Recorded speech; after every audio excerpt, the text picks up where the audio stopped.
Track 9. Speaker 1. When I was my stepdaughter's age, I remember my own parents saying to me all the time, "You've never had it so good."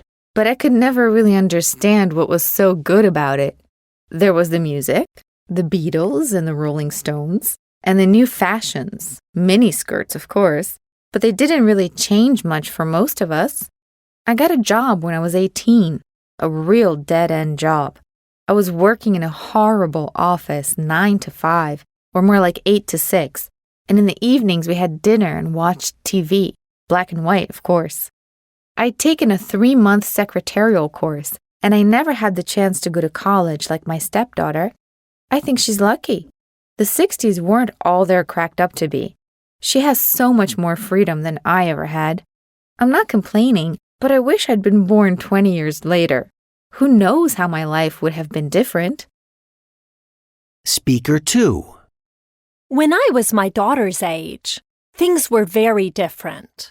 We didn't spend all our time shopping or watching TV like my daughter and her friends seem to do all the time. I mean, don't get me wrong. I love my daughter, but she doesn't seem to care about anything that matters. I suppose the world was very different then. It was an important time for the civil rights movement, and we were much more political. Most weekends, we were at demonstrations. I even saw Martin Luther King speak. We felt the government had messed up. Then again, I'm not so sure that things are a lot better now. Kids these days don't have it so easy.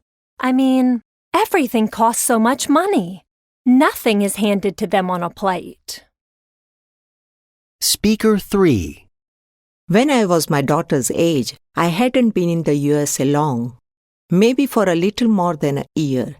Actually, I came over here to get married, and the first few years, it was hard to make ends meet, with my husband trying to set up his business.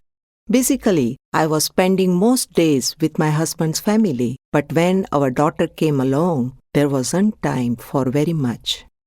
Now that she's grown up, we would like her to meet a nice boy and get married. We sometimes suggest nice boys that she will like, but she's not interested. She has finished her college studies and she says that she wants to have her career. Obviously, we want her to have the best of both worlds, work and family, but we worry that she will wait too long before she settles down.